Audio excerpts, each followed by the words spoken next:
Thank you for supporting our channel. Quick question before we start. Where are you tuning in from today? East Coast? West Coast? Another continent entirely?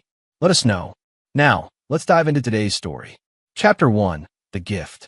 Harrison Flynn had always believed in grand gestures.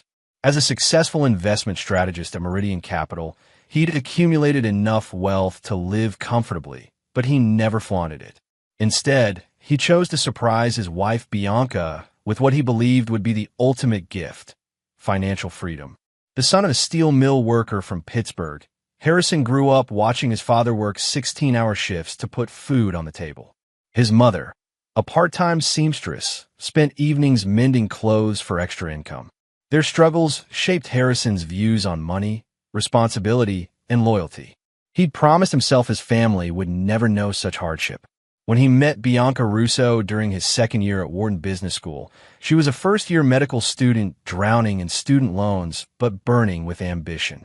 Her fierce intelligence and determination captivated him. Where Harrison was calculated and methodical, Bianca was passionate and spontaneous. They balanced each other perfectly, or so he thought. "Med school is killing me," she confessed on their third date. "Sometimes I wonder if it's worth the debt." "It is," he'd assured her. "You'll be an amazing doctor." Throughout their 8-year marriage, Harrison watched Bianca transform from an uncertain medical student into a respected cardiologist. He'd supported her through residency, fellowship, and the establishment of her practice. They delayed having children at her request. Her career came first, and Harrison respected that. She needed time to establish herself, to pay off her crushing student debt, to become financially independent. Or at least, that's what she'd told him. Harrison spent months secretly working with their financial advisor, transferring funds, liquidating some of his personal investments. The timing felt perfect. Bianca had just been offered a partnership at Phoenix Medical Associates, a prestigious cardiology group. This would be the start of their real life together. Free of debt, they could finally think about starting a family. The morning he transferred the final payment, $237, $500, he brought her favorite almond croissants and coffee home. He'd arranged small wrapped gift boxes in a trail from their bedroom to the kitchen, each containing a clue. The final box held a printout of the loan payoff confirmation with a simple note: "For all your dreams. All paid off. I love you." He expected tears of joy, perhaps disbelief. What he got was different. "What is this?" Bianca asked, her dark eyes scanning the document. "I paid off your medical school loans," Harrison said, smiling. "All of them. You're debt-free." She looked up, and something flickered across her face.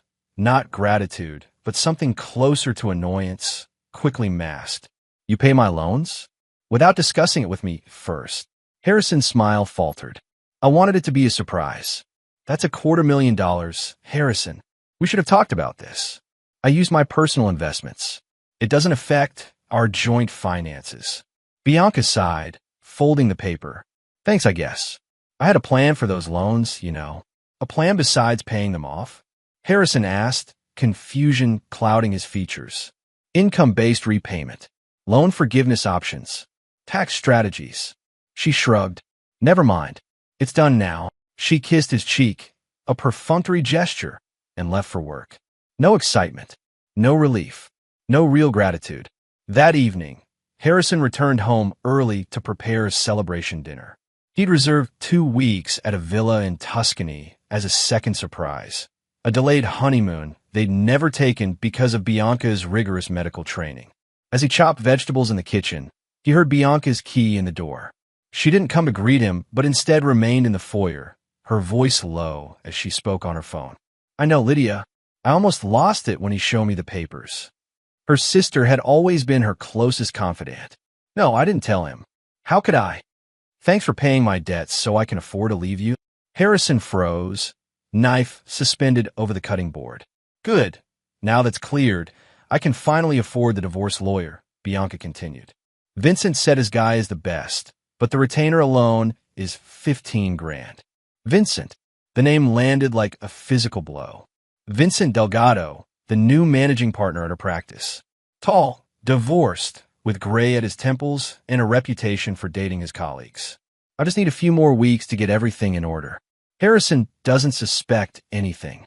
She appeared in the kitchen doorway then, phone still pressed to her ear. Her face drained of color as she saw Harrison standing there. "Lydia, I'll call you back," she whispered, ending the call. The silence stretched between them, a chasm 8 years in the making. "How long?" Harrison asked, his voice eerily calm. Bianca lifted her chin. "Does it matter?" "How long?" Each word carried the weight of betrayal. 6 months. Her voice held no remorse, only resignation that she'd been caught. "I was going to tell you after the partnership became official next month." "And Vincent?" She didn't answer, which was answer enough. Harrison set down the knife with deliberate care. "I see.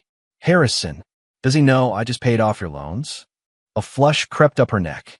"That's not relevant." "It seems extremely relevant to me." Harrison's voice remained steady, but something had changed in his eyes. A coldness, a calculation. "Especially since I just funded your divorce. It wasn't planned this way." "No." Harrison laughed, a sound devoid of humor. "Then the timing is remarkably convenient." Bianca shifted uncomfortably. "What are you going to do?" Harrison studied his wife of 8 years, seeing her clearly for perhaps the first time. The woman he'd supported, believed in, sacrificed for. The woman who'd been planning to discard him the moment he was no longer useful. "What am I going to do?" he repeated softly. "Nothing yet, but I think you should pack a bag, Bianca. I believe this conversation requires some privacy." "You're kicking me out?" Her voice rose indignantly. "This is my house, too. Is it? I seem to recall paying for it. Just like I paid for your education. Just like I paid for everything." Each word was measured, controlled. "Consider tonight the beginning of a very expensive lesson for both of us." Bianca's face hardened. "You can't just." "I can and I will. You have 30 minutes. Then I'm changing the locks." She stared at him, perhaps seeing for the first time the steel beneath his accommodating exterior. Without another word, she turned and walked upstairs. Harrison remained in the kitchen, continuing to prepare the meal that would never be shared. His mind, however, was already calculating, planning, strategizing. They wanted to take everything from him. He would give them nothing but regret. Chapter 2. The Assessment. 3 days after Bianca moved out, Harrison sat across from Denise Montgomery, one of Philadelphia's most ruthless divorce attorneys. Her office overlooked Rittenhouse Square, the autumn leaves creating a fiery backdrop behind her silver-streaked hair. "So let me understand," Denise said, reviewing his documents. "You paid off your wife's medical school loans days before discovering she was planning to divorce you for her colleague?" "Correct." Harrison's voice betrayed no emotion. "And you have proof of the affair?" "Not yet, but I will." Denise raised an eyebrow. "Mr. Flynn, spite is expensive. If you're hiring me to punish your wife." "I'm hiring you to protect what's mine," Harrison interrupted. "Bianca didn't just betray our marriage. She orchestrated a financial strategy around it. She waited until her career was established, until her professional credentials were secured, with my support, before planning her exit. That's marriage in America," Denise said dryly. "Pennsylvania is an equitable distribution state. Without a prenup, she's entitled to a portion of marital assets regardless of who earned what. We don't have a prenup." Harrison leaned forward. "But I do have detailed financial records of every dollar I've invested in her career, and I want those investments protected." Denise studied him. "How far are you willing to go?" "As far as necessary." She nodded slowly. "Then we need to start gathering intelligence. Immediately." Harrison left Denise's office with a clear directive. Document everything, say nothing, and prepare for war. His first stop was a private investigation firm recommended by Miles Tanner, his oldest friend and a corporate security specialist. "Boyd Investigations," said the man, extending his hand. "I'm Drew Boyd." Drew wasn't what Harrison expected. Instead of a weathered ex-cop, he found himself facing a former military intelligence officer with multiple advanced degrees in computer science. His office was minimalist, high-tech, and extremely secure. "Miles speaks highly of you," Drew said. "Says you need discreet surveillance." "I need everything you can legally obtain on my wife and her lover," Harrison replied. "And perhaps a few things that operate in gray areas." Drew didn't blink. Pennsylvania has two-party consent for recordings. However, there are workarounds within legal boundaries. For the next hour, they outlined a comprehensive investigation strategy. Bank records, phone records, electronic surveillance, physical surveillance.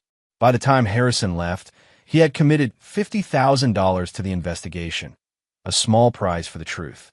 That evening, Harrison received a text from Bianca. "We need to talk about the house. I'm coming by tomorrow at 7. He didn't respond, but he was ready when she arrived the following evening. She'd clearly dressed to intimidate, in the tailored charcoal suit she wore for hospital board meetings, her dark hair swept into a sleek bun. "You've been ignoring my calls," she said, brushing past him into the foyer. "I've been busy." Harrison closed the door. "My schedule became unexpectedly open when my wife decided to move in with her lover." Bianca flinched. "I'm staying with Lydia." "Lie to your divorce attorney, not to me." Harrison gestured to the living room. "You wanted to talk. So talk." She remained standing. "I'm entitled to half of everything, Harrison, including this house." Interesting opening position. It's not a position. It's the law. Harrison smiled thinly. "Did Vincent's attorney tell you that? The one you were so eager to hire with my money?" "Our money," she corrected. "And yes, I've retained counsel. Lawrence Whitfield." Harrison nodded. Lawrence Whitfield was good, aggressive, publicity-hungry, and expensive. Bianca was declaring her intentions. "Then we have nothing to discuss until our attorneys arrange a meeting." Bianca's composure slipped. "I don't want this to get ugly, Harrison. You forfeited any say in how this ends when you decided to betray me. It wasn't like that." She sighed. "We grew apart. You were always working. To support your career," he finished. "To pay off your debts. To build our future. A future I never asked for." The words burst from her. "You decided everything. Where we'd live, when we'd have children, how we'd spend our money. Did you ever once ask what I wanted?" Harrison stared at her. "I asked every day for 8 years. You said you wanted to focus on your career, because it was the only thing that was truly mine." She took a breath, composing herself. "This isn't productive. My attorney will contact yours." She turned to leave, then paused. "I need some of my things. Make a list. I'll have them packed." "Harrison." Her voice softened. "It doesn't have to be this way." His expression remained impassive. "It already is." After she left, Harrison poured himself a scotch and studied the wedding photo still displayed on the mantel. The signs had been there all along. Her increasing distance, her late nights at the hospital, her constant deflection whenever he mentioned starting a family. His phone chimed with a text from Drew Boyd. "First report ready. Photos attached." The images showed Bianca entering Vincent Delgado's upscale condo, using her own key. Timestamp: 3 hours before she'd arrived at Harrison's door. More photos followed. The two of them at dinner, holding hands across the table, kissing in his car, shopping for furniture. Another text arrived. Phone records indicate relationship began 9 months ago, not 6 as claimed.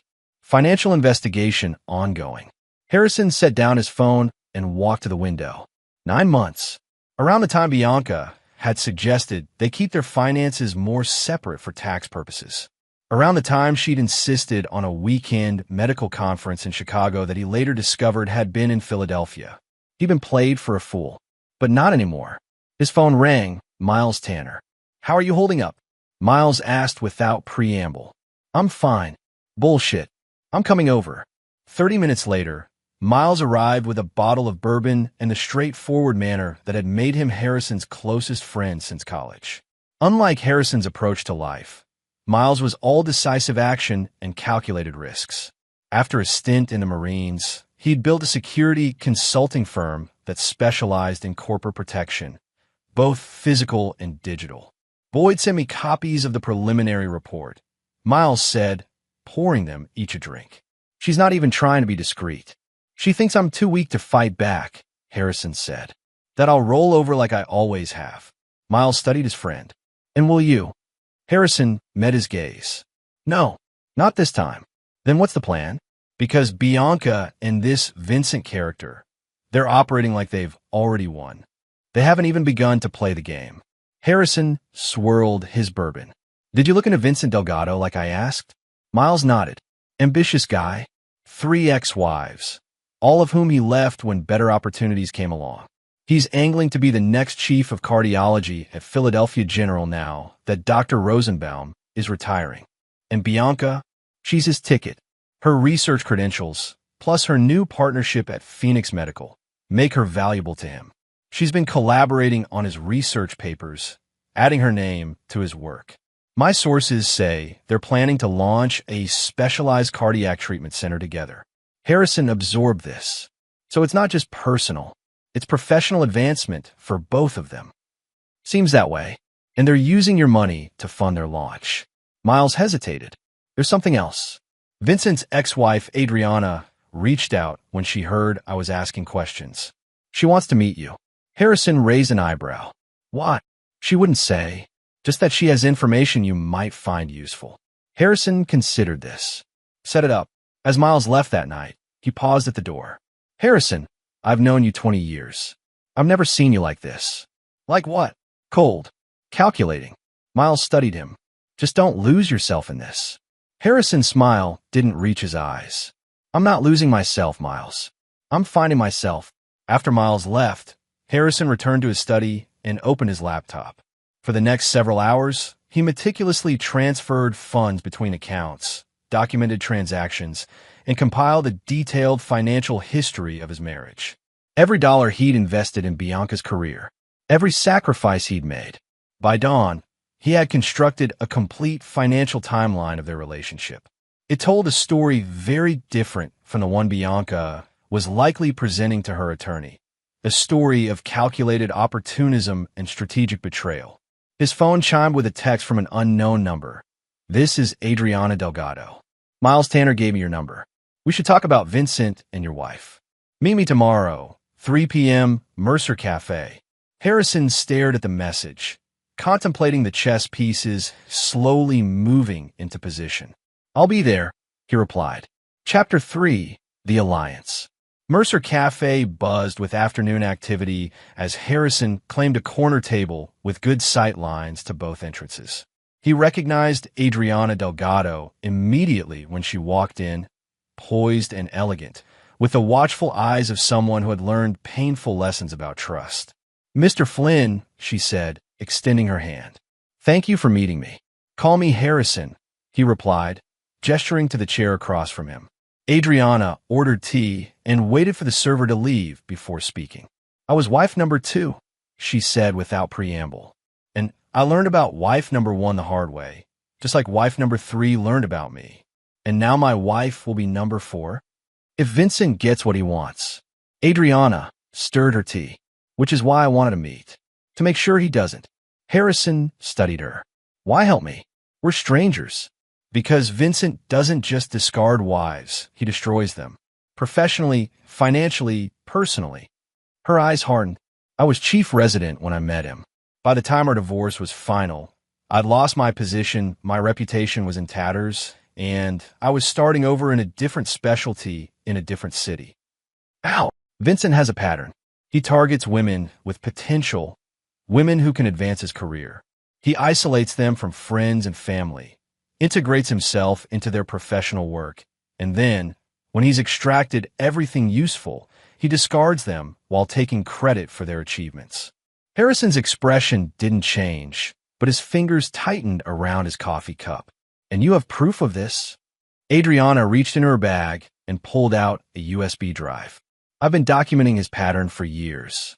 Research he stole from his first wife. Patient protocols he took from me.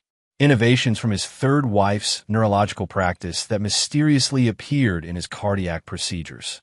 Why haven't you exposed him? Medical politics. She shrugged. Who would believe the bitter ex-wife over the brilliant Dr. Delgado?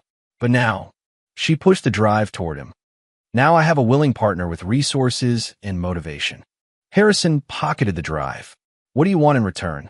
Justice. Adriana's smile was cold. I want Vincent to lose everything he values. His reputation, his position, his future. And Bianca, Adriana's expression softened slightly.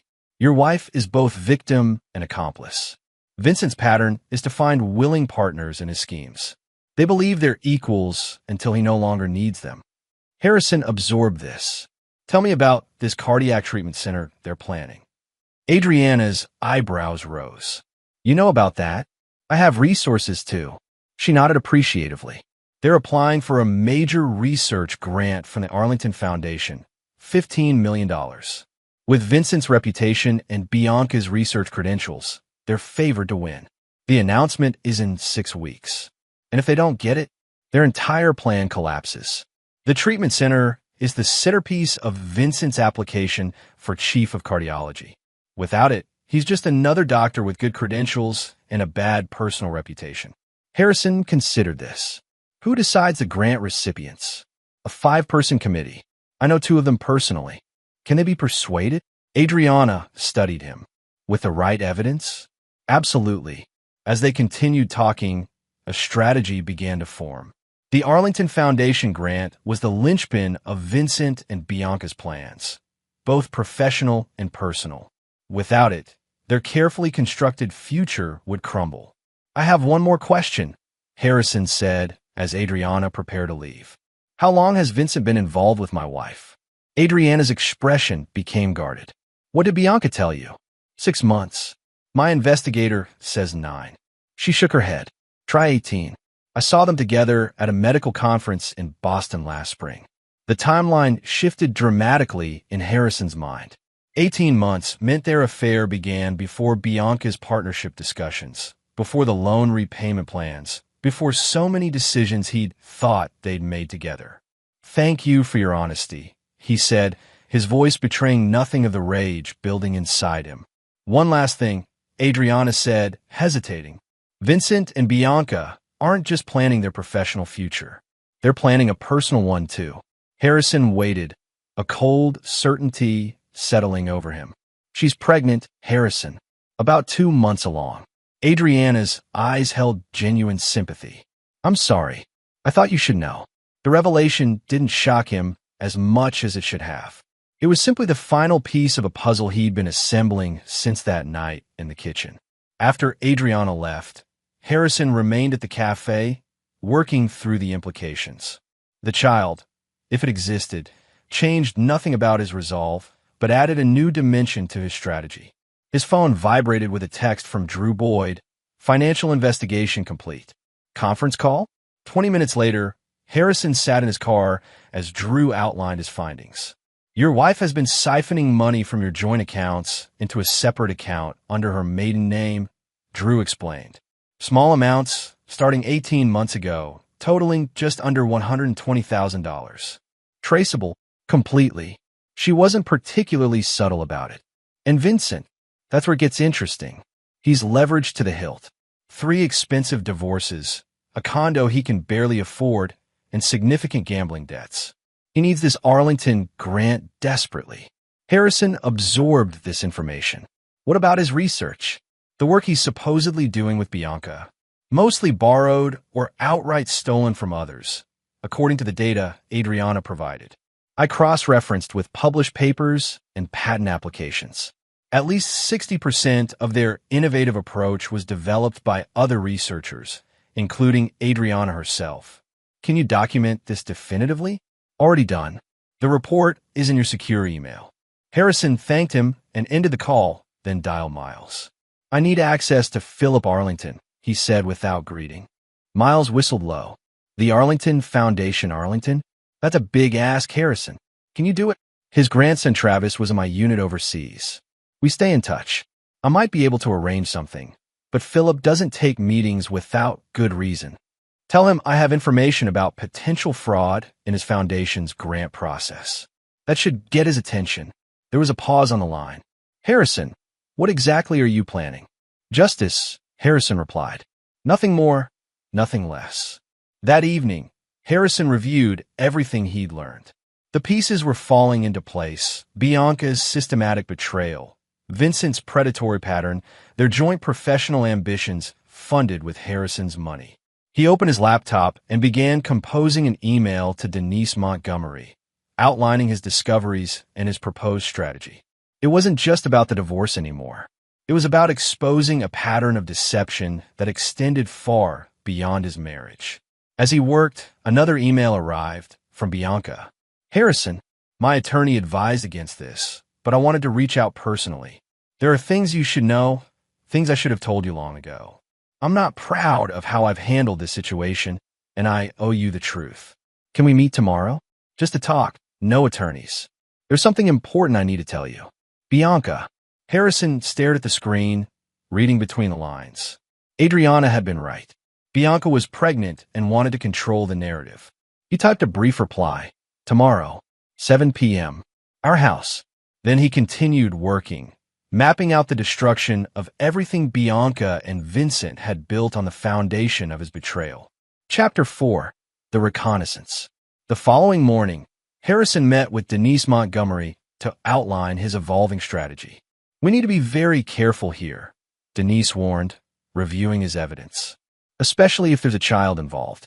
The child, if it exists, doesn't change the fact that Bianca systematically defrauded me, Harrison replied. She diverted marital assets while planning to leave, concealed an affair that began 18 months ago, and deliberately misled me about our future. All of which strengthens our position in the divorce, Denise agreed. But your plan to disrupt their professional aspirations, that goes beyond the divorce case. They're connected, Harrison insisted. Bianca didn't just betray our marriage.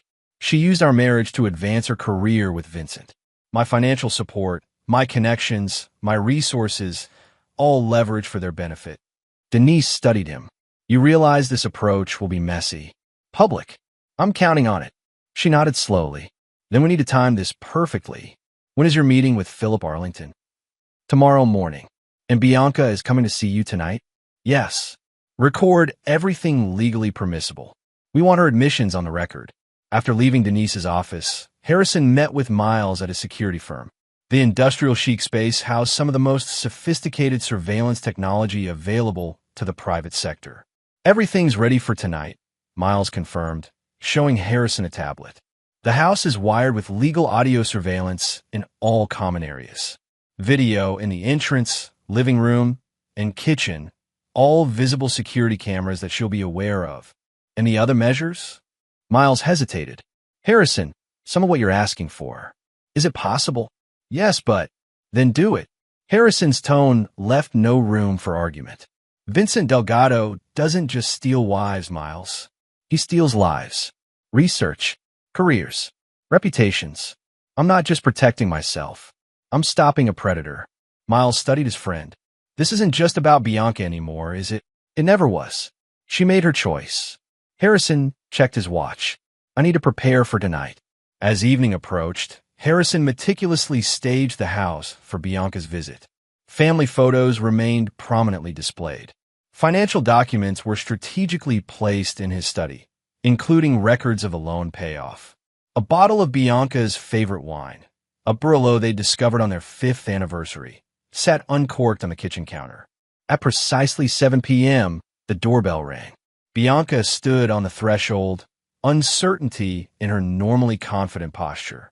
She dressed casually in jeans and a loose sweater, a calculated choice to appear accessible, unthreatening. Come in, Harrison said, stepping aside. She entered hesitantly, eyes darting to the visible security camera in the foyer. New security system? Recent events necessitated upgraded protection. He replied evenly. Why? She followed him to the kitchen, declining the offered glass. I can't. That's part of what I need to tell you. Harrison leaned against the counter, waiting. Bianca took a deep breath. I'm pregnant, Harrison. He allowed a flash of pain to cross his features, genuine, despite his foreknowledge. Vincent, she nodded, having the grace to look uncomfortable. Yes. How long? About 8 weeks. Harrison calculated backward. So you conceived while we were still living together as husband and wife. Bianca flushed. Harrison, were you ever going to tell me? Or just let me discover it when you filed for divorce? I'm telling you now, she said defensively. And I wanted to explain about the loans. I never asked you to pay them off. No, Harrison agreed. You just planned your exit strategy around them being paid eventually. By me, working 60-hour weeks to support your career. That's not fair. None of this is fair, Bianca. He poured himself a glass of wine. So what happens now? You marry Vincent, have his child, build your specialized cardiac center with the Arlington Grant. Her eyes widened slightly. How do you know about the Arlington Grant? I know many things, Harrison replied, including that your relationship with Vincent began 18 months ago, not 6. That you've diverted almost $120,000 from our joint accounts. That Vincent has a pattern of using women for professional advancement before discarding them. Color drained from Bianca's face. Who have you been talking to? Does it matter? The truth is the truth. She recovered quickly, her chin lifting. Whatever you think you know, Vincent and I are building something real, professionally and personally. The Arlington Grant is just the beginning. And if you don't get it, we will. Her confidence seemed forced. Our proposal is revolutionary. Is it? Or is it largely built on research stolen from others, including Vincent's ex-wives? Bianca stared at him. You're trying to sabotage us. I'm seeking the truth, Harrison countered. And justice for everyone Vincent has used and discarded. Including me? Her laugh held no humor. Let me guess. You think I'm just another victim who'll be thrown away when I'm no longer useful? Harrison studied her. Are you so certain you won't be? Something flickered in her eyes, doubt quickly suppressed. You don't know Vincent like I do. I know him through his pattern of behavior. 3 ex-wives, multiple stolen research projects, a history of professional and personal betrayal. Harrison set down his glass. But you're right about one thing, Bianca. I'm going to fight you, both of you. Not just for what's mine, but for what's right. Bianca's expression hardened. If you think you can intimidate me, this isn't intimidation. It's a promise. Harrison's voice remained calm. You and Vincent built your future on lies. To me, to your colleagues, to the medical community. That foundation won't hold. Is that a threat? It's a fact. Harrison moved toward the foyer, indicating their meeting was over. I suggest you consult with your attorney about full financial disclosure in divorce proceedings. Pennsylvania takes a dim view of hidden assets. Bianca gathered her composure. This pregnancy changes things, Harrison, legally and morally. It changes nothing about what you and Vincent did. Nothing about the lies, the theft, the betrayal. Harrison opened the front door. The child is innocent. You and Vincent are not. After she left, Harrison reviewed the recording. Every admission, every revelation, every defensive reaction, all documented for legal purposes. He sent the files to Denise with a brief message, moving forward as planned. Later that night, Harrison received a text from Miles. Meeting with Philip Arlington confirmed. 9 a.m. tomorrow. His office. The pieces continued to fall into place. Chapter 5. The Leverage. Philip Arlington's office occupied the top floor of a century-old building overlooking Rittenhouse Square. At 78, the philanthropist remained sharp and imposing, with piercing blue eyes that had evaluated thousands of funding proposals over decades. Mr. Flynn, he said, rising from behind an antique mahogany desk. My grandson speaks highly of you. Travis is a good man, Harrison replied, shaking his hand. I appreciate you making time for me. Miles Tanner mentioned potential fraud in our grant process.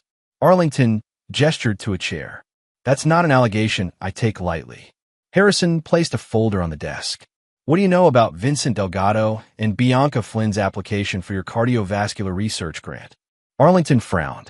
They're finalists. Their proposed treatment center shows promising innovation for hereditary cardiac conditions. Innovation built on stolen research, Harrison said, opening the folder. Research taken from Vincent's previous wives and colleagues without attribution. For the next 30 minutes, Harrison presented the evidence he'd compiled, side-by-side comparisons of research papers showing clear plagiarism, testimony from Adriana and other researchers, documentation of Vincent's pattern of intellectual theft. Arlington's expression grew increasingly grave. These are serious allegations, Mr. Flynn. They're facts, Mr. Arlington. Verifiable facts that your grant committee should consider before awarding $15 million. I sense there's something personal in your pursuit of this. Arlington observed. Harrison didn't deny it. Bianca Flynn is my wife. She's been having an affair with Vincent Delgado for 18 months while I financed her career. She's now pregnant with his child and planning to divorce me. Arlington winced. I'm sorry. I'm not here for sympathy. I'm here because your foundation is about to reward scientific fraud and professional misconduct. Arlington studied him. What exactly do you want from me, Mr. Flynn? Due diligence, Harrison replied. A thorough investigation of their research claims before any grant is awarded. That's all. And if we find your allegations are substantiated, then you'll do what's right for medical science and your foundation's integrity. Arlington was silent for a moment. I'll need to bring in independent evaluators. This process could take weeks. The grant announcement is in 6 weeks. That should be sufficient. As Harrison stood to leave, Arlington asked, Does your wife know you're here? No, and I prefer it stays that way for now.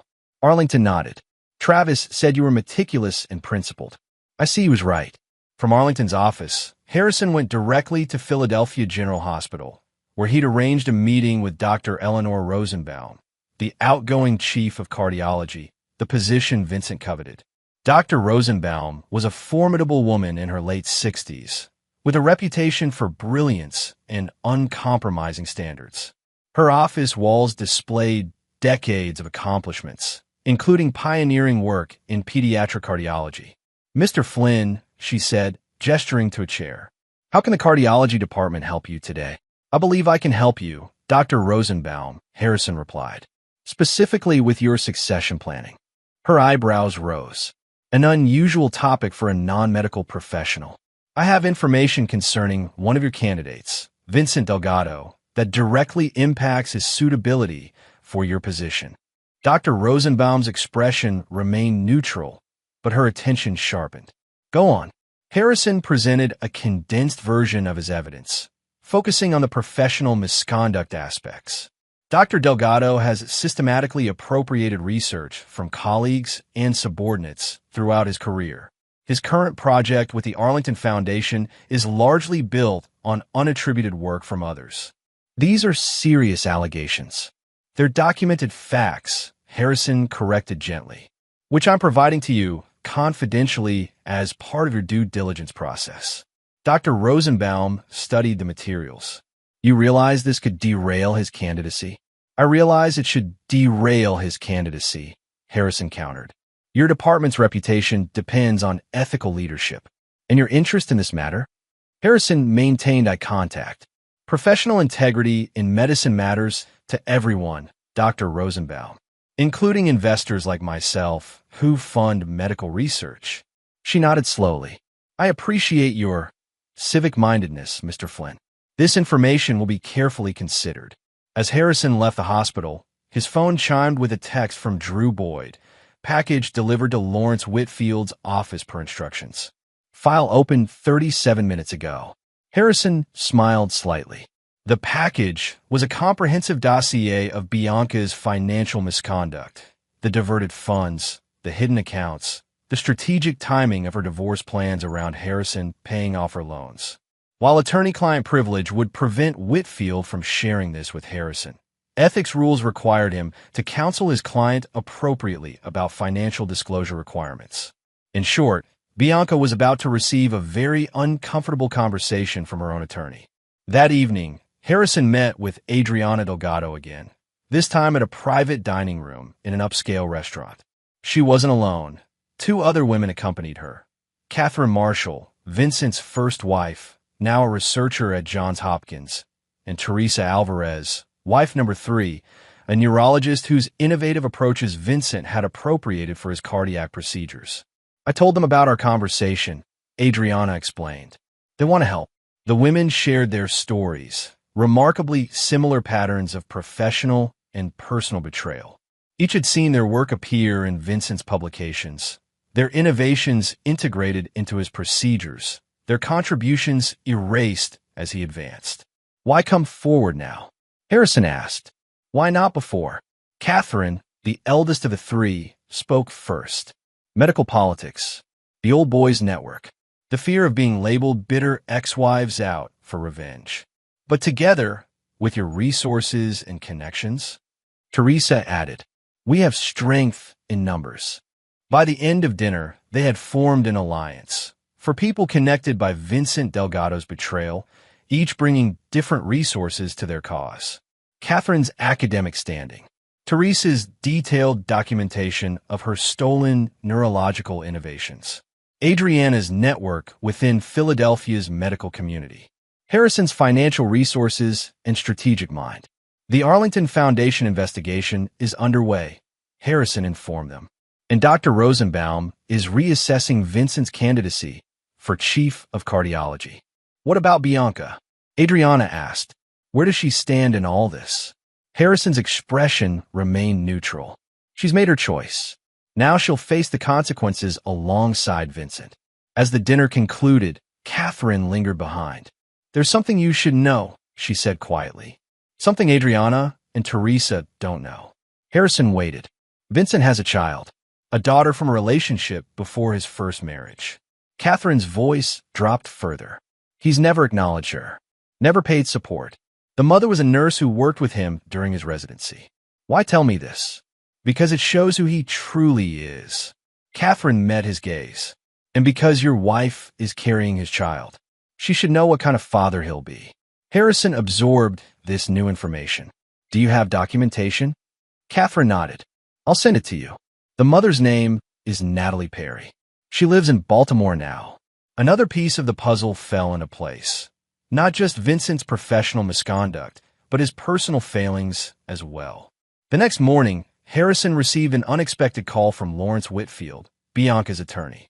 Mr. Flynn, Whitfield began, his tone professionally cordial. I understand you're represented by Denise Montgomery. That's correct. I'd like to discuss the possibility of an early settlement conference. My client is open to reasonable negotiations. Harrison suppressed a smile. The financial documentation had clearly had its intended effect. I'll consult with Ms. Montgomery, but I'm not optimistic about early resolution, Harrison replied, given the extensive financial misconduct we've documented. A pause. Perhaps we could discuss those allegations in a preliminary meeting? Perhaps. I'll have Ms. Montgomery contact your office.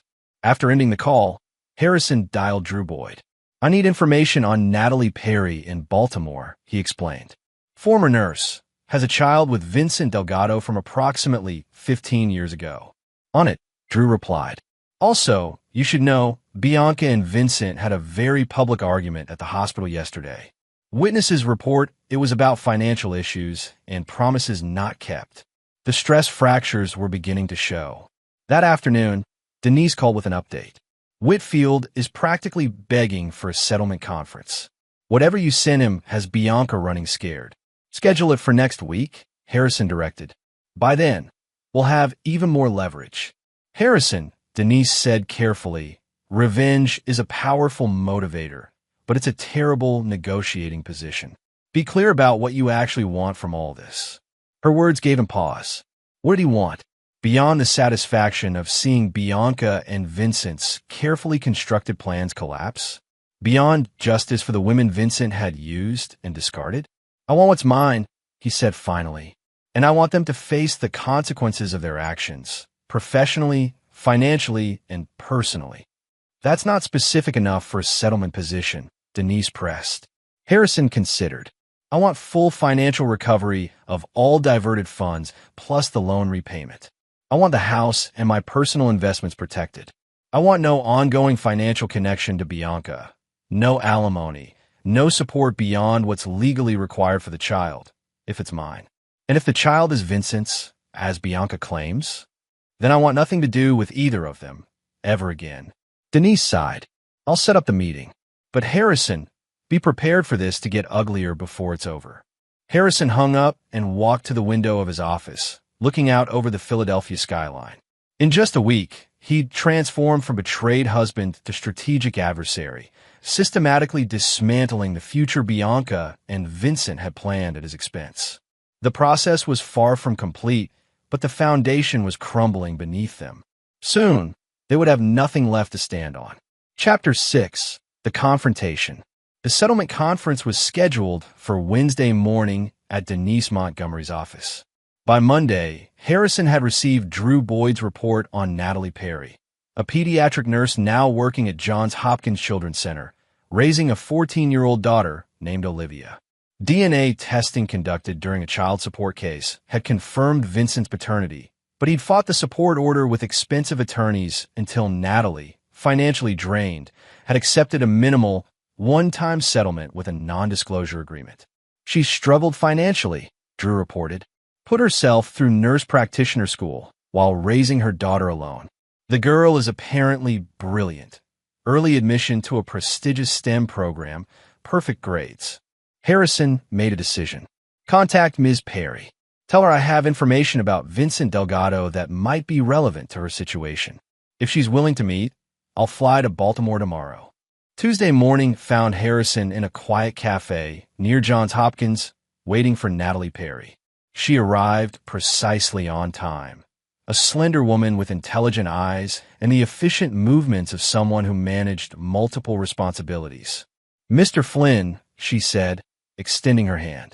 "Your investigator was quite mysterious about why you wanted to meet." "Thank you for making time," Harrison replied. "I understand you have a history with Vincent Delgado." Wariness immediately replaced curiosity in her expression. "That was a long time ago. Not for your daughter." Harrison kept his tone gentle. "Or for Vincent's pattern of behavior, which continues today." Slowly, carefully, Harrison explained his situation, his wife's affair with Vincent, the systematic betrayal, the pregnancy, and the broader pattern of Vincent using and discarding women while appropriating their professional work. Natalie listened without interruption, her expression shifting from caution to recognition to anger. "Why are you telling me this? What do you want from me?" "Information, transparency, perhaps cooperation." Harrison placed a folder on the table. "Vincent and my wife are planning a future together, professionally and personally, a future that includes a child. I believe they should do so with full awareness of who Vincent truly is. The non-disclosure agreement applies to the financial settlement, not to factual statements about Vincent's behavior as a father." Harrison tapped the folder. "This contains documentation of Vincent's pattern with his 3 ex-wives, plus your situation. Multiple abandoned women, stolen research, appropriated careers." Natalie studied him. "And what do you get out of exposing this?" "Justice," Harrison replied simply. "For everyone he's harmed, including your wife." Harrison's expression remained steady. She made her choice. She deserves to know exactly what she chose. Natalie was silent for a long moment. "Olivia has asked about her father for years. I protected her from the truth, that he paid to erase his responsibility to her." "She deserves better," Harrison said quietly. "Yes, she does." Natalie took a deep breath. "What exactly are you proposing?" By the time Harrison left Baltimore, he had gained another ally in his campaign against Vincent Delgado, and another piece of the strategy falling into place. The settlement conference began the following morning with superficial cordiality that quickly evaporated. Bianca sat beside Lawrence Whitfield, her posture rigid, her expression a mixture of defiance and apprehension. Harrison and Denise Montgomery presented a united front of calm preparedness. "Before we begin," Denise said, placing a thick folder on the conference table, "we should establish the true parameters of this dissolution. My client has documented extensive financial misconduct by Mrs. Flynn, including diversion of marital assets and contemplation of divorce." Whitfield frowned. "We've reviewed those allegations and are prepared to address them." "They're not allegations," Harrison interjected. "They're documented facts. Just like the 18-month duration of my wife's affair, the strategic timing of her divorce plans around my loan repayment, and her current pregnancy by her paramour."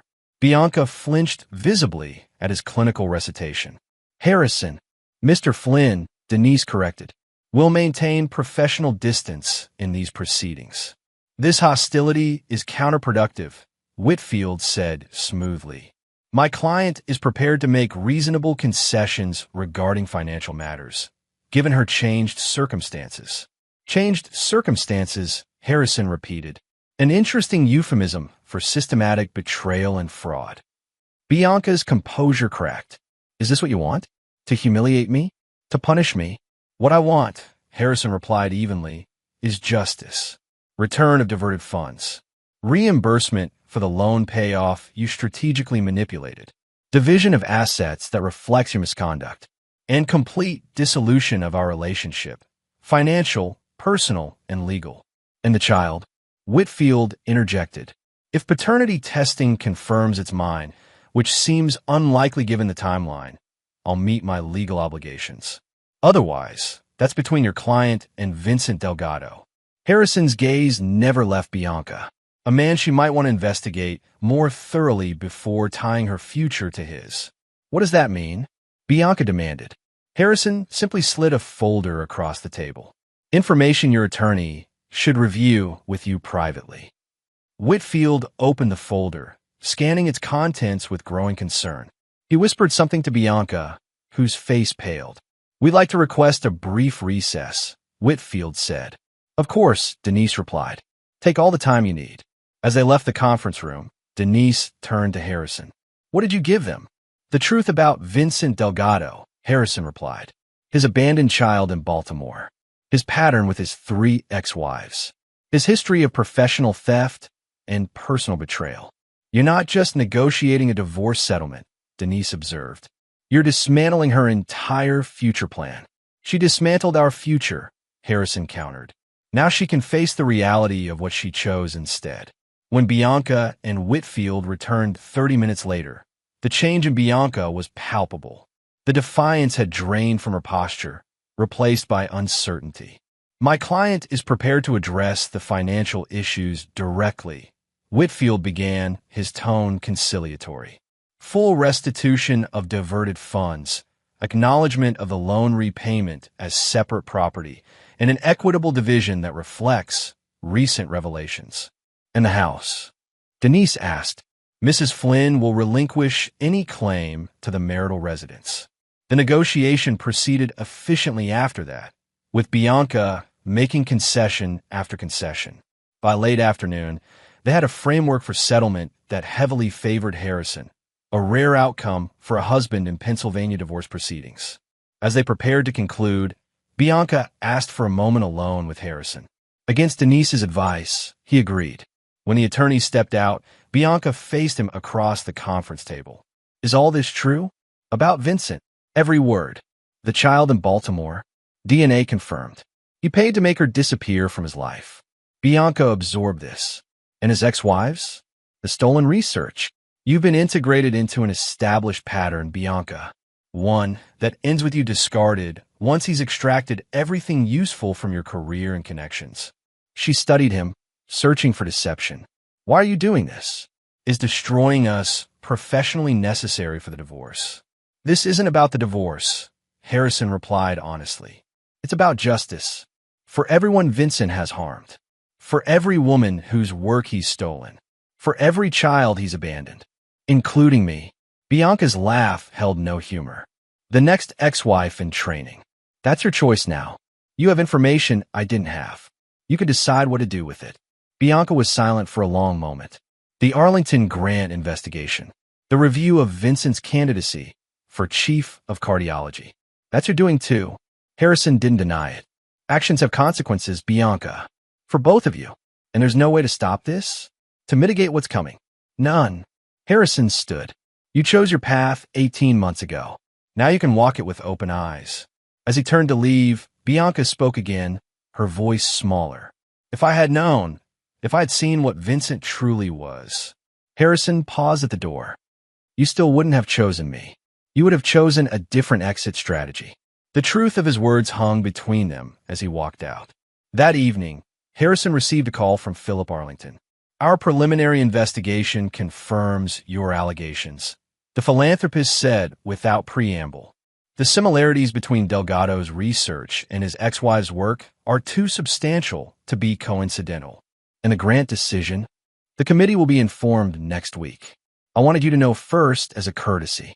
Thank you. Mr. Flynn, Arlington hesitated. This will have significant professional consequences for both Dr. Delgado and your wife. I'm aware. Justice is important, Arlington acknowledged. But so is mercy. Harrison considered this. Some betrayals go beyond forgiveness, Mr. Arlington. Some choices cannot be unmade. After hanging up, Harrison received a text from Drew Boyd. Vincent Delgado just emptied his primary bank account. Airline reservation to Zurich tomorrow morning. The final phase was unfolding faster than anticipated. Vincent, sensing the impending collapse of his professional facade, was preparing to flee, leaving Bianca to face the consequences alone. Harrison made one call to Natalie Perry in Baltimore. "Vincent is running," he said without preamble. "Tomorrow morning, Zurich flight. Abandoning Bianca just like he abandoned me," Natalie observed. "Are you going to warn her?" Harrison considered the question. "No. She needs to see his true character for herself. And the child she's carrying will have a mother," Harrison replied, "which is more than Vincent provided for your daughter." The pieces were all in place now. The final act would play out without further intervention from Harrison. Vincent would flee. Bianca would be left alone to face the professional and personal fallout. Justice would be served, not by Harrison's hand directly, but by the inevitable consequences of their own actions. All that remained was to watch it unfold. Chapter 7. The Collapse. Dawn found Harrison at Philadelphia International Airport, observing from a discreet distance as Vincent Delgado checked in for his flight to Zurich. The doctor appeared harried, constantly checking his phone, his normally impeccable appearance slightly disheveled. Beside him sat a single suitcase, hardly the luggage of someone planning a brief trip. Harrison's phone vibrated with a text from Drew Boyd. Subject: checked 2 bags. Purchased one-way ticket with cash yesterday. No return flight. Vincent was indeed running, abandoning his position, his research, his future with Bianca, and his unborn child, just as he had abandoned Olivia 14 years earlier, just as he had discarded 3 wives when they no longer served his purposes. Harrison watched until Vincent passed through security, then dialed Adriana Delgado. "He's leaving. Zurich flight one way." "Coward," she replied, unsurprised. "Did he contact Bianca?" "Not according to our surveillance. So he's abandoning her completely." With the Arlington Grant investigation underway and his chief of cardiology candidacy in jeopardy, Adriana's voice held grim satisfaction. "History repeats itself. The press conference is still scheduled for tomorrow." "Yes. Catherine, Teresa, and I will present our documentation to the Medical Ethics Board. Philadelphia General has agreed to a formal investigation into research misconduct." Harrison ended the call and drove directly to his meeting with Dr. Rosenbaum at Philadelphia General. Vincent Delgado left the country this morning, he informed her. One-way ticket to Zurich. The chief of cardiology's expression hardened. Without notice or resignation. Abandoning patients and responsibilities, and leaving my wife to face the consequences of their joint professional misconduct. Harrison placed a folder on her desk. The complete documentation, including his unauthorized use of research from 3 former wives, plus plagiarized material in his Arlington Foundation grant application. Dr. Rosenbaum studied the materials. "This will devastate his career, and potentially your wife's as well." "Consequences come from choices," Harrison replied. "Bianca chose to align herself professionally and personally with a man who systematically exploits others. And you chose to expose it all." Dr. Rosenbaum studied him. "Revenge is rarely as satisfying as anticipated, Mr. Flynn." "This isn't about satisfaction," Harrison countered. "It's about truth, about integrity in medical research. About patterns of behavior that harm patients, colleagues, and families." She nodded slowly. "The hospital will issue a statement this afternoon regarding Dr. Delgado's unauthorized departure and pending ethics investigation." By noon, Harrison had confirmation that Vincent hadn't contacted Bianca before fleeing, leaving her to discover his abandonment alongside everyone else when Philadelphia General released its statement. At 2:07 p.m., Bianca called him. Harrison let it go to voicemail. The message was brief and raw. "He's gone. Did you know? Did you drive him away?" Harrison didn't respond. This moment of revelation, of Bianca finally seeing Vincent's true character, needed to unfold without his interference. That evening, As Harrison worked in his study, his security system alerted him to movement on the front porch. The camera showed Bianca, pale and clearly distraught, leaning against the doorframe as if her legs might give way. He hesitated, then went to the door. "He left," she said without preamble, without a word, without a warning. "I know. Did you cause this?" Her eyes, red-rimmed from crying, searched his face. "Did you force him to run?" "I exposed the truth," Harrison replied. His response was his choice. Bianca swayed slightly. "May I come in? Please? I don't know where else to go." Against his better judgment, Harrison stepped aside. Bianca moved past him into the foyer, her familiar perfume, jasmine and vanilla, triggering unwanted memories of happier times. "The hospital suspended me," she said, her voice hollow, "pending investigation into research misconduct. My partnership at Phoenix Medical is frozen. The Arlington grant." She shook her head. "Everything's collapsing. Actions have consequences." "I didn't know," Bianca insisted, "about the stolen research, about his pattern with ex-wives. I believed in our work together." "You knew about betraying our marriage," Harrison countered, "about diverting our joint funds, about strategically timing your exit after I paid your loans." She didn't deny it. "I was unhappy. Had been for years. You never gave me the chance to fix it. Would you have?" She looked up at him. "Or would you have just worked harder, sacrificed more, try to buy my happiness like you bought everything else?" The accusation stung because it held a kernel of truth. Harrison had approached their marriage like every other challenge in his life, as a problem to solve, a goal to achieve through determination and resources. "We'll never know," he said finally. "You made that choice for both of us when you turned to Vincent." Bianca moved to the living room, automatically heading toward her favorite chair before catching herself. "What happens now with a divorce?" "The settlement terms are clear. You return the diverted funds. I keep the house and my personal investments. You keep your practice, what's left of it. And after that," Harrison studied her, "after that, our lives are separate. You deal with the consequences of your choices without me." "Even with the baby?" "Especially with the baby," Harrison replied evenly. "Vincent's child is not my responsibility." Bianca's hand moved protectively to her abdomen. "And if it's yours?" The question hung between them. Despite Bianca's claim that the child was Vincent's, the timeline made it possible, barely, that Harrison was the father. "If paternity testing confirms it's mine, I'll meet my obligations." "Financial obligations," Bianca clarified, "not emotional ones. You chose to end our family, Bianca. Don't expect me to build a new one from its ashes." She nodded slowly, accepting this reality. "I should go." "Where?" "Lydia's, I guess. At least for tonight." As she moved toward the door, Bianca paused. "Was this your plan all along? To dismantle everything? To leave me with nothing?" "My plan was to seek justice," Harrison replied. "For myself and for others Vincent harmed. What's happening now is the natural consequence of choices you both made." After she left, Harrison poured himself a scotch and considered the day's developments. Vincent's flight, Philadelphia General's ethics investigation, Bianca's professional suspension, the imminent collapse of their Arlington grant application. Justice was unfolding exactly as he'd orchestrated. Yet the satisfaction he'd anticipated felt hollow, tinged with an awareness of the human cost. Not just to Bianca and Vincent, who deserved their fate, but to patients who might have benefited from legitimate research, to colleagues caught in the crossfire, to an unborn child who would enter a world of complicated recriminations. Harrison pushed these thoughts aside. Mercy had no place in his calculations now.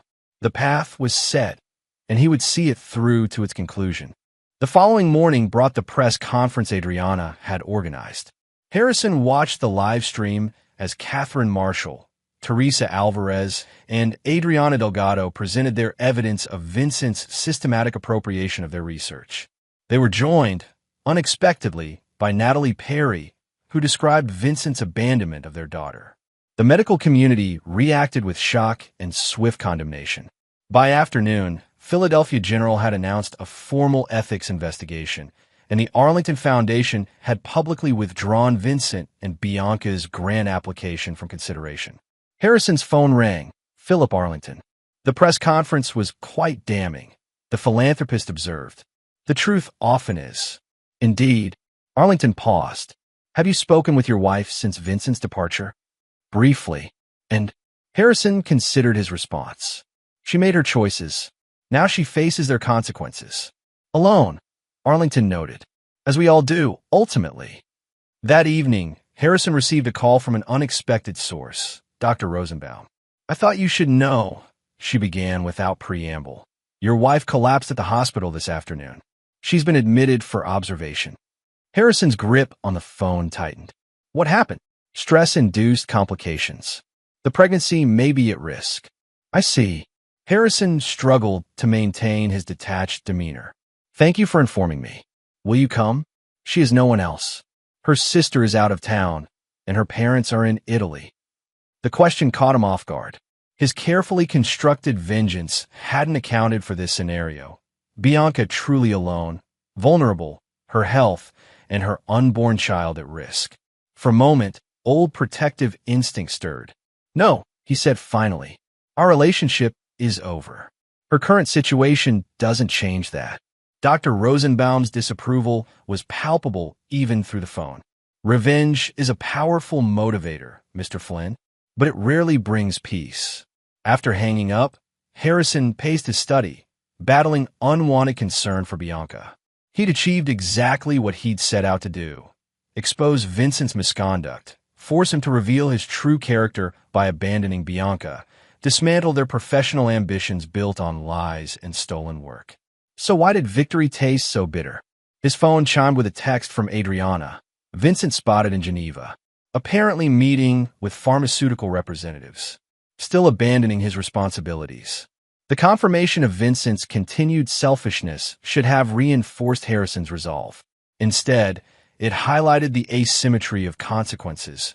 Vincent free to start over elsewhere, while Bianca faced professional ruin and potential health complications alone. Harrison shook his head, dispelling unwanted sympathy. Bianca had made her choices. She'd betrayed their marriage, diverted their funds, aligned herself with Vincent personally and professionally. Her current isolation was the natural result of those decisions. Yet as night fell, Harrison found himself driving to Philadelphia General, drawn by forces he couldn't entirely explain or resist. Chapter 8. The Revelation. Philadelphia General's maternity ward was quiet at 10 p.m. when Harrison arrived. He identified himself at the nurse's station, where a night shift supervisor regarded him with cautious sympathy. Mr. Flynn, Dr. Rosenbaum mentioned you might come. She consulted her computer.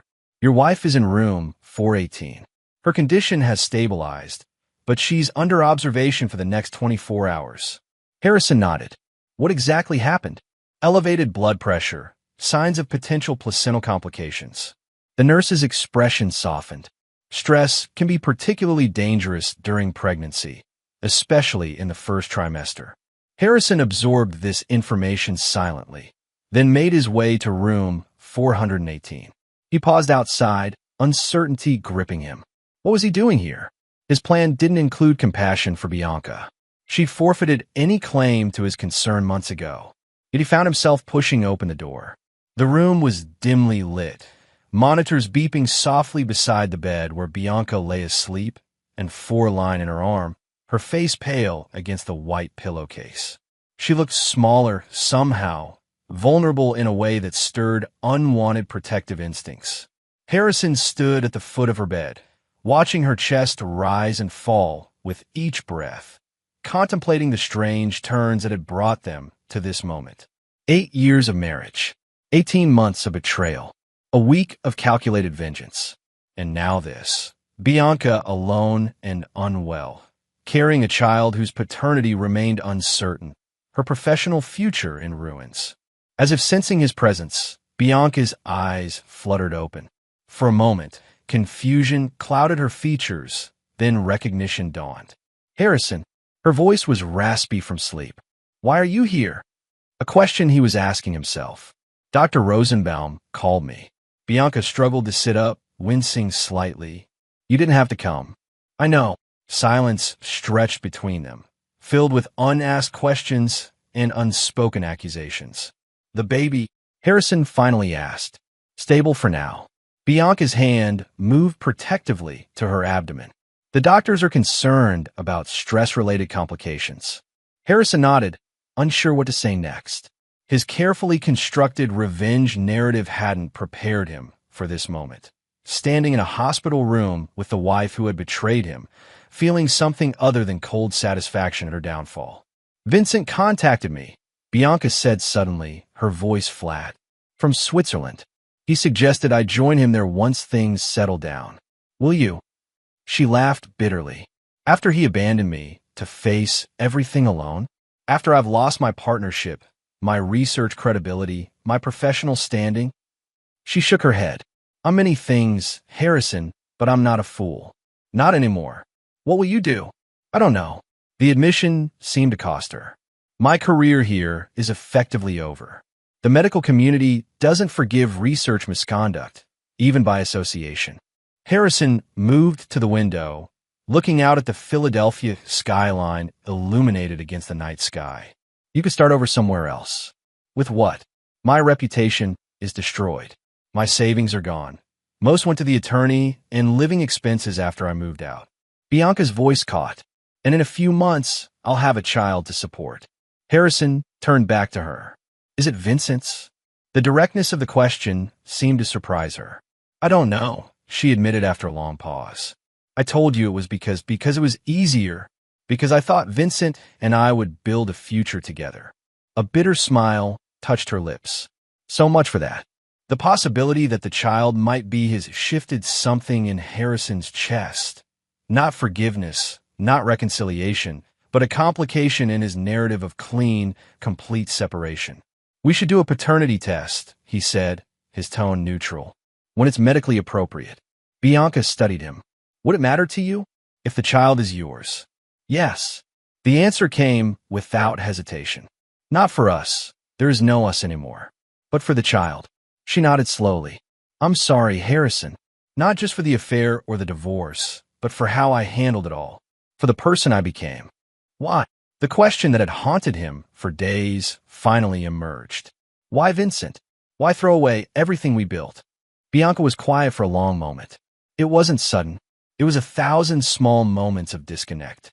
You building a life I never fully wanted, assuming my ambitions match yours.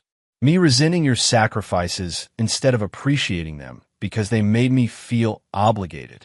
Both of us going through the motions of marriage without really seeing each other. "You could have talked to me," Harrison said, an edge entering his voice, "instead of orchestrating an 18-month exit strategy." "I should have," she acknowledged. "But Vincent made me feel understood in ways you never did. He seemed to want what I wanted, professional recognition, research breakthroughs, no pressure for children or suburban domesticity. And now I see it was all manipulation. He wanted my research credentials, my connections at Phoenix Medical, my potential to advance his career." Bianca's eyes filled with tears. "I traded authentic support for skillful exploitation. Quite a bargain." Harrison remained silent, processing her words. The woman before him was neither the beloved wife of his memory nor the cold betrayer of recent weeks, but something more complicated, flawed, selfish, yet capable of self-awareness and regret. "I should go," he said finally. "The nurse said you need rest." Bianca nodded. "Thank you for coming." "You didn't have to." At the door, Harrison paused. "I'll have Denise amend the settlement agreement to include reasonable support during your transition, regardless of the paternity results." Surprise flickered across Bianca's face. "Why would you do that?" "Not for you," Harrison clarified. "For the child. And for myself, so I can finally close this chapter knowing I maintain my own principles, whatever choices others made." Before she could respond, he left, the door closing quietly behind him. In the hospital parking lot, Harrison sat in his car, emotions warring within him. His revenge had succeeded beyond expectations. Vincent exposed and fleeing, Bianca professionally ruined, their future plans demolished. Yet victory felt hollow, tainted by the human complexity he'd tried to reduce to a simple narrative of betrayal and justice. His phone chimed with a text from Miles, checking in. You okay? Harrison considered the question. Was he okay? His marriage was over. His trust in relationships profoundly damaged. His carefully constructed life plan derailed. Yet beneath the wreckage, something else was emerging, a clearer understanding of himself, of his own role in the failure of his marriage, of the difference between justice and vengeance. Getting there, he replied honestly. The following morning, Harrison met with Denise to amend the settlement agreement. I want to provide transitional support for 6 months, he explained. Enough for Bianca to relocate and establish herself professionally elsewhere. In a separate trust for the child, pending paternity confirmation. Denise studied him. This is a significant shift from your position last week.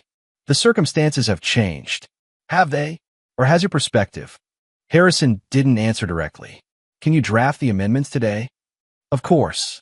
Denise hesitated. Harrison, compassion isn't weakness. It's strength.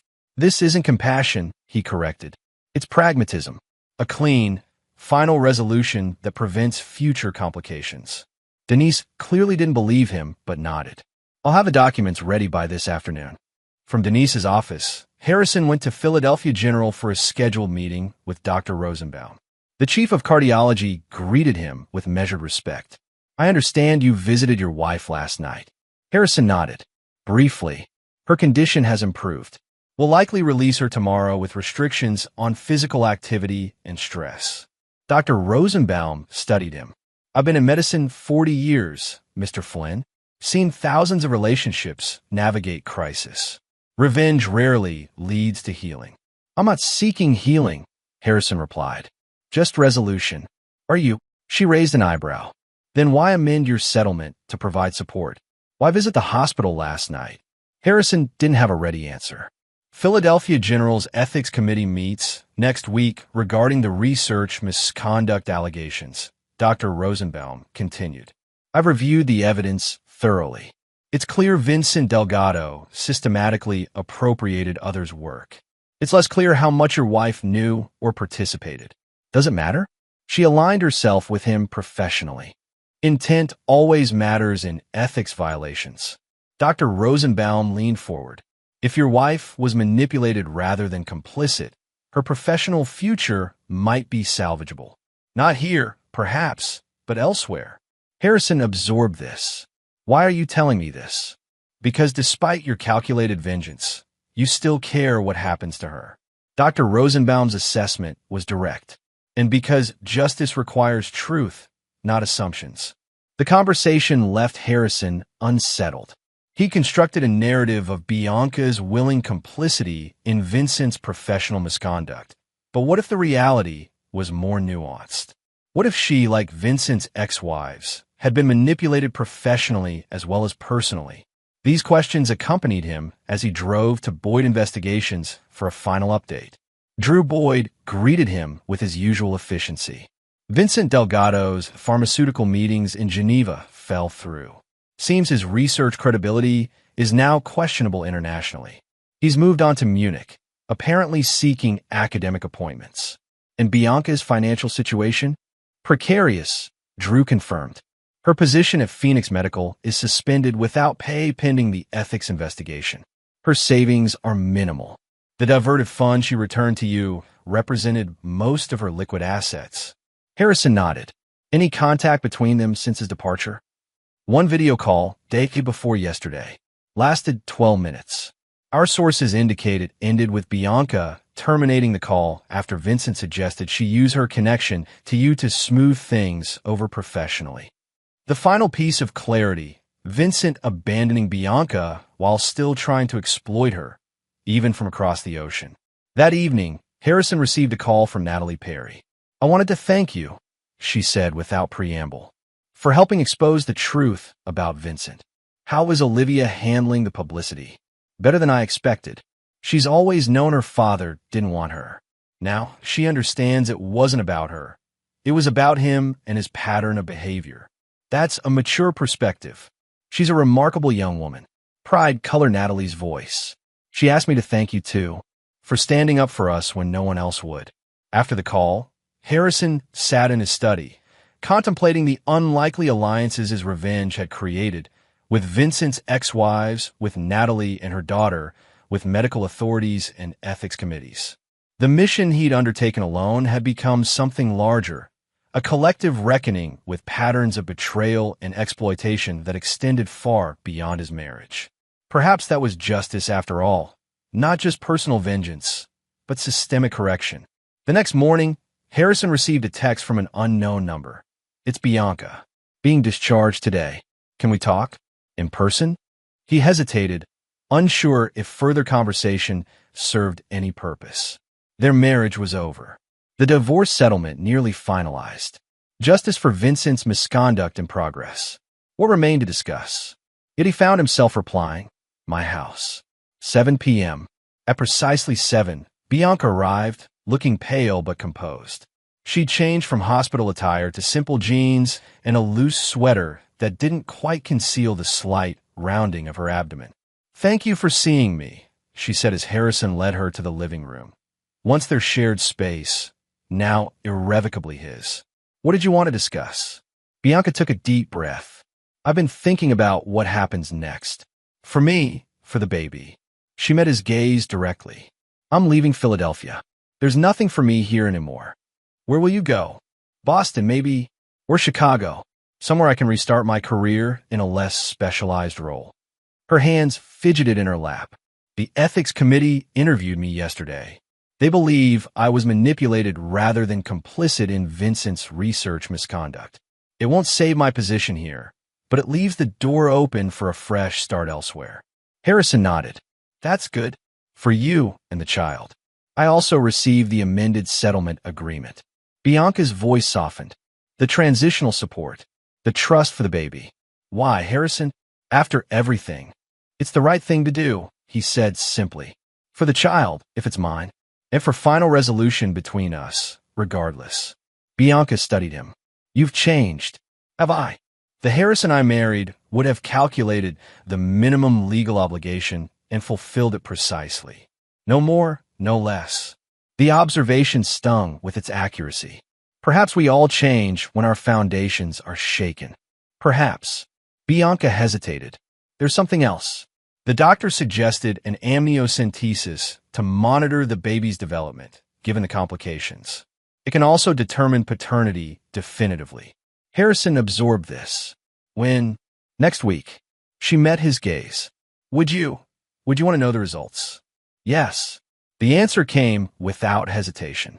Regardless of what they show. They sat in silence for a moment, the remnants of their shared life surrounding them. Wedding photos still on the mantle, art they'd chosen together on the walls, furniture selected during happier times. All artifacts of a relationship that no longer existed. "I'm sorry, Harrison," Bianca said finally. "Not just for the affair or the financial deception, but for failing to see you clearly. For assuming you could never understand my ambitions or my fears. And I'm sorry for assuming I knew what you wanted without truly asking." The admission surprised him with its authenticity. "For believing I could build happiness for you instead of with you." It wasn't forgiveness. The betrayal cut too deep for that, but it was something else. Recognition. Acknowledgement of the complex human reality beneath the simplified narrative of victim and villain he'd constructed. "The paternity results won't change the divorce," Harrison said, needing clarity. "That path is set." "I know," Bianca nodded. "But they might change what comes after. What kind of relationship you have with the child, if it's yours. What kind of relationship we have as co-parents, if that's our future." Harrison hadn't allowed himself to consider these possibilities, too focused on severance and conclusion. Yet they existed, a complex matrix of potential futures extending from the wreckage of their marriage. "One step at a time," he said finally. "Test results first, then decisions." As Bianca prepared to leave, she paused at the door. "For what it's worth, I did love you, Harrison. Not always well, not always honestly, but I did." Harrison met her gaze. "I loved you too. But love without trust is just sentiment. And trust, once broken, is nearly impossible to rebuild." "Nearly impossible," she echoed. "But not entirely." After she left, Harrison stood in the foyer, contemplating her parting words. Not an overture to reconciliation. They were both realistic enough to know that door had closed, but perhaps an opening to something else. A post-marriage relationship defined not by bitterness and recrimination, but by careful respect and the needs of a child who might be his. His phone chimed with a text from Denise, settlement signed and filed. Divorce proceedings on schedule. You're officially in the home stretch. The notification should have brought satisfaction, finality. Instead, it felt like a milestone rather than a conclusion. One chapter ending, another yet to be written. Chapter 9. The Resolution. 6 days later, Harrison sat in a small waiting room at Pennsylvania Hospital's prenatal center while Bianca underwent the amniocentesis procedure. His presence wasn't required. This moment of medical intervention and genetic revelation was technically Bianca's alone. Yet here he was by invitation and by choice. Mr. Flynn, a nurse appeared in the doorway. Your wife is asking for you. Ex-wife, Harrison corrected automatically. The divorce is finalized. The nurse's expression remained professionally neutral. Of course. She's in recovery room 3. Bianca looked smaller against the medical machinery, a protective hand resting on her abdomen. Her eyes, when they met his, held uncertainty rather than their usual confidence. The procedure went well, she said as he entered. Results in 3 to 5 days. Harrison nodded, taking the chair beside her bed. How are you feeling? Physically? Sort of fine. Emotionally? She attempted a smile. That's more complicated. They sat in silence for a moment. These two people who had loved and betrayed and hurt each other, now united only by lingering legal matters and possibly shared genetic material in the child Bianca carried. I received 3 job offers, Bianca said finally. All in Boston. Research positions without patient care responsibilities, at least initially. The ethics committee's report helped. They concluded I was manipulated rather than complicit. When would you start? January. Enough time to relocate, settle in, prepare for the baby. She studied him. What about you? Harrison hadn't considered his own future beyond the divorce and his campaign against Vincent. Continue at Meridian Capital, I suppose. Resume the life I had before, everything. Can you? Bianca's question was gentle. Go back to who you were before. He considered this. No, that version of me died the night I overheard your phone call. I'm sorry. Don't be. Maybe he needed to die. Harrison surprised himself with the thought. Maybe the man who replaced him sees more clearly. A week later, Harrison was working in his study when his phone rang. Bianca. The results are in, she said without preamble, her voice carefully controlled. Can you meet me? To discuss them in person? They arranged to meet at a neutral location, a quiet cafe midway between his house and her temporary apartment. Harrison arrived first, claiming a corner table that offered privacy for what would inevitably be an emotional conversation. Bianca arrived precisely on time, her expression giving nothing away as she slid into the chair opposite him. Thank you for coming, she began, hands wrapped around her coffee cup. I wanted to do this face to face. Harrison nodded, waiting. The amniocentesis confirmed the baby is healthy. No genetic abnormalities. Bianca took a deep breath, and it confirmed paternity as well. The moment stretched between them, laden with implications. The baby is yours, Harrison. Her voice softened. Our child, not Vincent's. The revelation landed like a physical impact. Not entirely unexpected given the timeline, yet still profound in its consequences. The child conceived in the last weeks of their marriage, before Harrison discovered Bianca's betrayal, before vengeance and divorce, before everything collapsed. You're certain? He asked, his voice carefully neutral. Bianca nodded. The genetic testing is definitive. I have the documentation for your attorneys. Harrison absorbed this, emotions churning beneath his composed exterior. Not just theoretical responsibility now, but biological reality. His child, his future connection to Bianca, inescapable and permanent. What happens now? He asked. That depends on you. Bianca met his gaze directly. Legally, you have rights and responsibilities as the father. Emotionally and practically, That's more complicated. Do you want me involved? Beyond financial support. The question seemed to surprise her. Of course I do. You'll be a wonderful father, Harrison. Your capacity for loyalty, for protection, for careful planning. These are qualities our child deserves to know firsthand. Even after everything between us. Especially after everything. Bianca's hands tightened around her cup. You showed me who you truly are these past weeks. Not just the vengeful strategist dismantling my future with Vincent, but the man who still came to the hospital when I was ill, who amended the divorce settlement to provide transition support, who offered a trust fund for a child you weren't sure was yours. Harrison hadn't considered his actions in that light, as revelation rather than contradiction. I'm moving to Boston next month, Bianca continued, taking the research position at Massachusetts General. I'd like to propose a co-parenting arrangement that allows you regular involvement without disrupting either of our lives unnecessarily. You've thought this through. I've had time to consider all possible outcomes. A small smile touched her lips. A trait I learned from you, actually. Over the next hour, they outlined a preliminary framework. Regular visits, shared decision-making on major issues, financial arrangements beyond the trust fund already established. Not the family they'd once planned, but something intentional and focused on the child's well-being.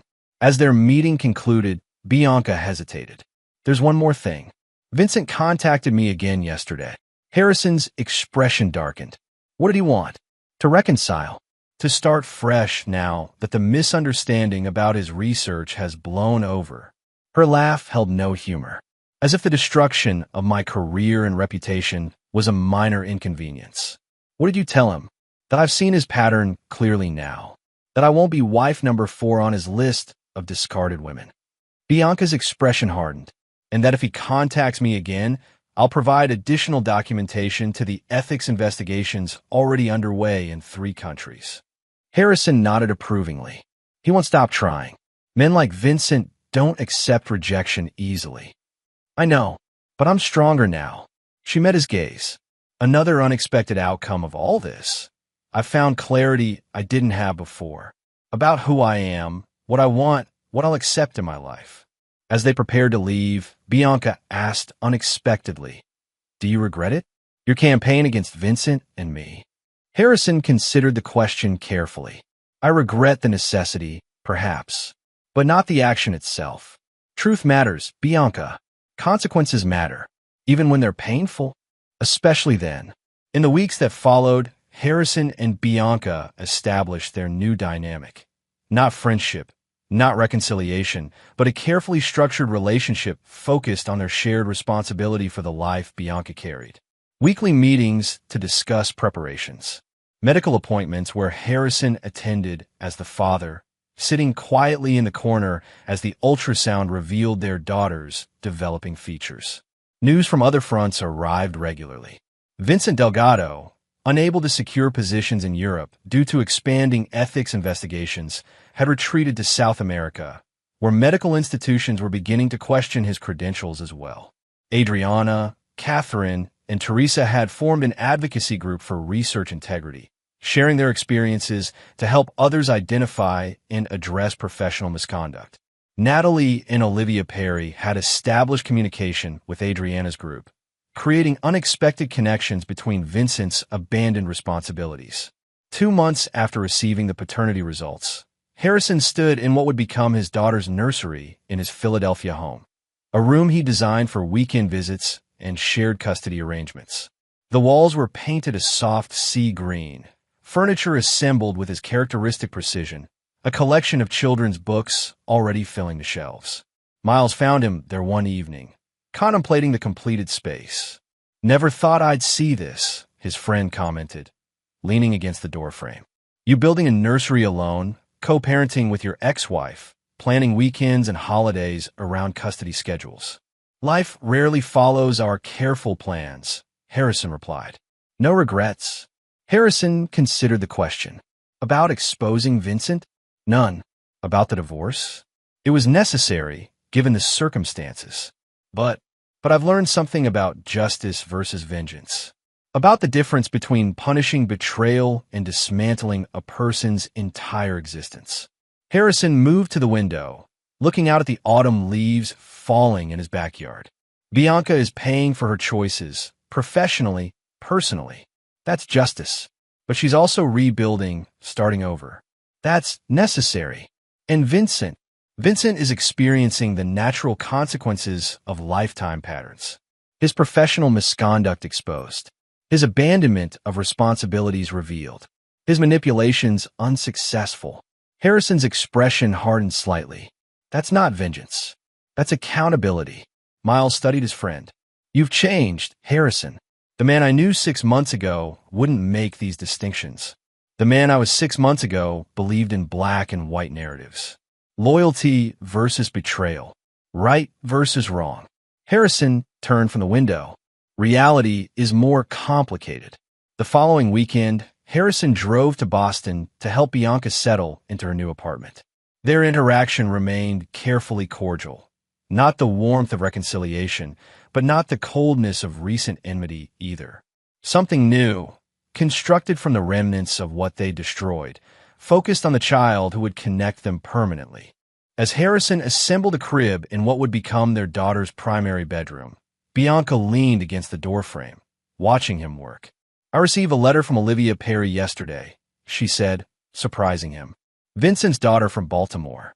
Harrison looked up. What did she want? To tell me she's glad the baby will have a father who chooses to be present. Bianca's hand rested on her growing abdomen. She said knowing Vincent's pattern helped her understand his absence wasn't about her. It was about him. Wise perspective for a teenager. She also asked if she could meet her half-sister someday. Bianca's expression softened. I said yes, of course. Family connections matter, even unconventional ones. Harrison nodded, contemplating this unexpected development.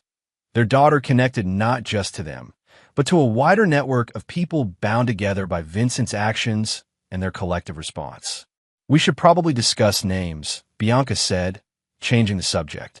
For the birth certificate, you had ideas? A few. She hesitated. I was thinking Alexandra, perhaps. After your grandmother. The suggestion caught him off guard. A gesture toward his family history, an acknowledgement of connections that transcended their broken marriage. Alexandra Flynn, he said, testing the name. It has strength. Alexandra Catherine Flynn, Bianca amended. Catherine for Dr. Marshall, who helped expose Vincent's pattern. Without her, I might never have seen the truth. Harrison nodded approval. A name that honors both past and future. I like it. As twilight fell over Boston, they sat on Bianca's small balcony, discussing practical arrangements for the months ahead. Not the future either had imagined, yet not without its own potential for meaning and purpose. Do you think we'll ever move past it completely? Bianca asked suddenly. The betrayal, the revenge, all of it. Harrison considered the question carefully. Move past? No. Some choices permanently alter the landscape. But move forward? Yes. With clear eyes and careful boundaries. No chance of reconciliation, then? It wasn't quite a question. Some bridges, once burned, cannot be rebuilt, Harrison replied. Trust, once shattered, may never fully restore. But new bridges, different connections, those remain possible. Bianca nodded, accepting this reality without visible disappointment. Co-parents, connected through Alexandra, but separate in our lives. Exactly. As Harrison prepared to leave for his hotel, Bianca handed him a small package. For you, or rather, for Alexandra's room in Philadelphia. Inside, he found a framed ultrasound image, their daughter's profile clearly visible, one tiny hand raised as if waving. Thank you, he said, genuinely touched by the gesture. We're in this together now, Harrison, not as husband and wife, but as Alexandra's parents. Bianca's expression was resolute. Whatever happened between us, she deserves our best efforts at cooperation and respect. Harrison nodded agreement. She'll have it. From both of us. That night in his hotel room, Harrison stared at the ultrasound image, contemplating the strange journey that had brought him here. From betrayed husband seeking vengeance to co-parent establishing new boundaries. From uncompromising pursuit of justice to nuanced understanding of human complexity. His phone chimed with a text from Miles. All good in Boston? Harrison considered the question. Not good, exactly. Not simple or easy or comfortable, but purposeful, meaningful, focused on future possibilities rather than past betrayals. Moving forward, he replied, one step at a time. And in that moment, Harrison Flynn, not the man he'd been before betrayal, nor the cold strategist who'd orchestrated Vincent's downfall, but someone new emerging from those experiences, felt something unexpected. Not happiness, precisely. Not forgiveness. But clarity, purpose, and the certainty that whatever came next, he would face it with open eyes and a resolute heart, unwilling to compromise on what truly mattered, yet capable of distinguishing justice from vengeance, consequences from cruelty. The last payment had been made, not just of Bianca's loans, but of the emotional debt created by betrayal and its aftermath. The ledger was cleared, the accounts settled. What remained was the future, unwritten and full of possibility, anchored by the tiny life captured in the image beside him. His daughter, his responsibility, his new beginning. Harrison placed the ultrasound on the nightstand and turned out the light, ready at last to rest. Not in forgiveness or reconciliation, but in resolution and clarity hard-won through fire and loss. And there you have it. Another story comes to an end. What did you think? I'd love to hear your thoughts in the comments below. If you enjoy this story, consider joining our community by subscribing. It means the world to us. For more stories like this one, check out the recommended videos on screen. And I'll see you there.